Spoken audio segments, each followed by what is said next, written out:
এর নিচে তো আরেকটা জিনিসের লেভেল দেখা যাচ্ছে। কিসের লেভেল এটা? ওটাই আগে হচ্ছে ইসের ছিল জল পার আসছে বাসায় নিয়ে খেয়ে ফেলার পরে হচ্ছে এটার ভিতরে এই কাজ করেছেন কেন?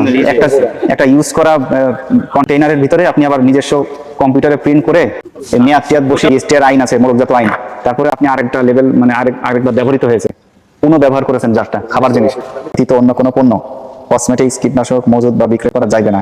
এটা কোন আইন বলে করছেন এটা বলেন তো?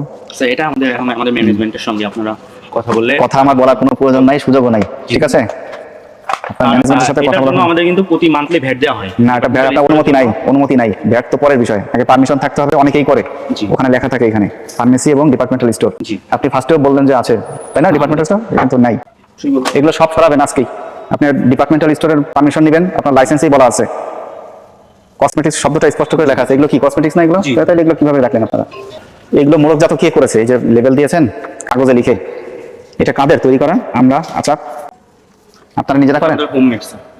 তো সেটা আপনাদের লেভেল দিতে হবে, প্রতিষ্ঠানের নাম দিতে হবে, এইভাবে কাগজ দিয়ে তো করা যাবে না। মেয়াদ দিয়েছেন, এগুলো তো আপনি আবার শেষ হয়ে গেলে আবার কাগজ পরিবর্তন করার সুযোগ আছে, এটা তো করা যায় না। লেভেলিং বুঝতে পেরেছেন?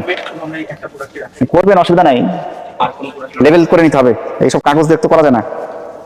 এটা মনে করেন মেয়াদ শেষ হয়ে গেলে আপনি আবার আরেকটা প্রিন্ট করে, এই নিচে তো আরেকটা জিনিসের লেভেল দেখা যাচ্ছে। কিসের লেভেল এটা? ওটা ওই আপনার এই ওটাই আগে হচ্ছে ইসের ছিল জল পার আসার ছিল। এই কাজ করছেন কেন? একটা বাসায় নিয়ে খেয়ে ফেলার পরে হচ্ছে এটার ভিতরে এই কাজ করেছেন কেন? একটা ইউজ করা কন্টেইনারের ভিতরে আপনি আবার নিজস্ব কম্পিউটারে প্রিন্ট করে মেয়াদ টিয়াদ বসিয়ে আমাদের হোমমেড ছিল জলপাইটা কিছুই করতে পারবেন না এগুলো, ঠিক আছে? লেভেলিং করার নিয়ম আছে, বিএসটিআর আইন আছে, মোড়কজাত আইন। আপনার এটা আপনি বললেই তো এখনো হবে না, এটা হোমমেড, আপনার নাম থাকতে হবে প্রতিষ্ঠানের, ঠিক আছে? XYZ ঠিকানা, MRP, দাম, মেয়াদ সব থাকতে হবে। তারপরে আপনি আরেকটা লেভেল মানে আরেকবার ব্যবহৃত হয়েছে, পুনঃ ব্যবহার করেছেন জারটা খাবার জিনিস। এই কাজ করবেন না, ঠিক আছে? এরকম কি আছে পৃথিবীর কোথাও নিজেরা লেভেল করে এরকম কাগজে? এত স্মার্ট একটা দোকান আমাদের হোমমেড, তো যার কারণে হচ্ছে আমরা যেহেতু হাতে বানাইছি বাসায়, যার জন্য আর কি হাতে বানিয়েছেন। আর ওই যে বোতল ব্যবহার করছেন আরেকবার 3 বা 4 বার ব্যবহার করা বোতল, তাহলে আপনার এই যে ওষুধের আড়ালে এগুলো ব্যবসা করছেন, এটা কি আইন সিদ্ধ হয়েছে লাইসেন্সের ভাষ্যমতে? এই যে দেখেন পুরাতন একটা বোতল, এটার উপর দিয়ে আবার মেরে এক্সপেরিমেন্টাল দোকানে করা যাবে না লাইসেন্সধারী, ঠিক আছে?